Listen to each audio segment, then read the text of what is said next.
ថ្ងៃនេះឃីមូរ៉ាមានបាញ់យឺមកកលាកោថៃទាត់ហោះតែម្ដងហើយបងប្អូនចង់ដឹងថាចម្រាប់អារម្មណ៍ឃីមូរ៉ាបែបណានៅពេលដែលយកឈ្នះកលាកោថៃលឿនបែបហ្នឹងហើយបាទមិនបាញ់យឺបែបហ្នឹងបាទអញ្ចឹងមើលឃីមូរ៉ាសោយហ្មងបាទអញ្ចឹងរីករាយទស្សនាមកហើយនឹងសម្ដាប់ឃីមូរ៉ាទាំងអស់គ្នាមកប្រកួតមិនស្រោតតាណាបង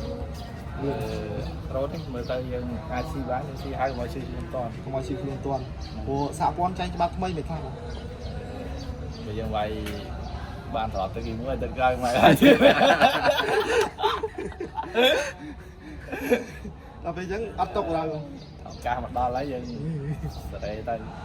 ខ្ញុំឃើញគាត់មកធ្លាប់មកម្ដងកីឡាករថៃធ្លាប់ប៉ះជាមួយនឹងឡុងសំណានកាបូនគិតថាអាចនឹងឈ្នះគាត់ខុយយ៉ាងណាខ្ញុំមិនដឹងដែរព្រោះខ្ញុំមិនបានមើលគាត់គូអញ្ចឹងមិនដឹងតែគាត់វាយមួយឡុងសំណាងគាត់វាយមិនដែរខ្ញុំលឺអឹមស៊ីថាវាយដៃឈ្នះឡុងសំណានវាយដៃឈ្នះសំណាងទេវាយ3ដងចាញ់សំណាងរហូតចាញ់រហូតចាញ់ទៅទូទេបងចាញ់ទូអស់ស៊ុបគាត់ល្អយីរំឡុងសំណាងនិងឡុងវិញលឿនហ្នឹងពីនេះបើវាយមួយឡុងវិញលឿនវាយមិនឈ្នះគាត់ដោយសារគាត់ធំពេកកម្លាំងគាត់ដូចកំបីចាប់ប្រវត្តិតែសំខាន់ឡុងវិញលឿនមួយថ្ងៃមុនគាត់ថាចង់សម្រក់មកវាយ60វិញ61ដល់បើ61អែម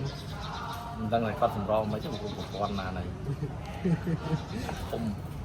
ខ្ញុំឃើញកីឡាករថៃពេលវាយមួយឡុងសំណាងល្អកែងល្អមកវាយហ្នឹងដូចជា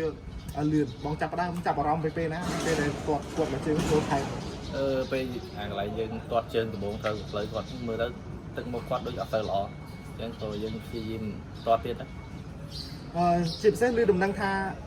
ការពារខ្សែក្រវ៉ាត់ថ្ងៃចូលឆ្នាំដោយសារតែតាក់ទងការប្រកួតហ្នឹងដែរឬមួយក៏មិនដែរបានឡើងមុនឡើងវាយ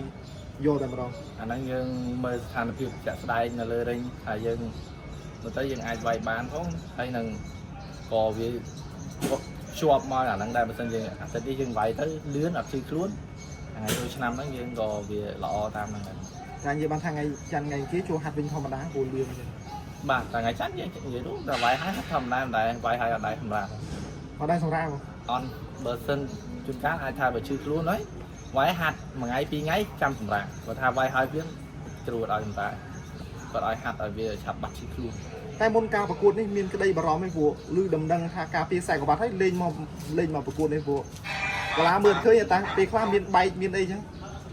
បារម្ភថាដែរបងតែហ្នឹងធ្វើម៉េចបើយើងជាប់អញ្ចឹងហើយអញ្ចឹងយើងទៅវាយទៅយើងការពារខ្លួនតាមហ្នឹងដែរមិនចូលហើយជាប្រហែលជើងបានឲ្យកីឡាករថៃបោះបង់ដឹងដែរអត់បានរាប់ទៅដឹងទៅតតយកគាត់រាប់ភ្នែក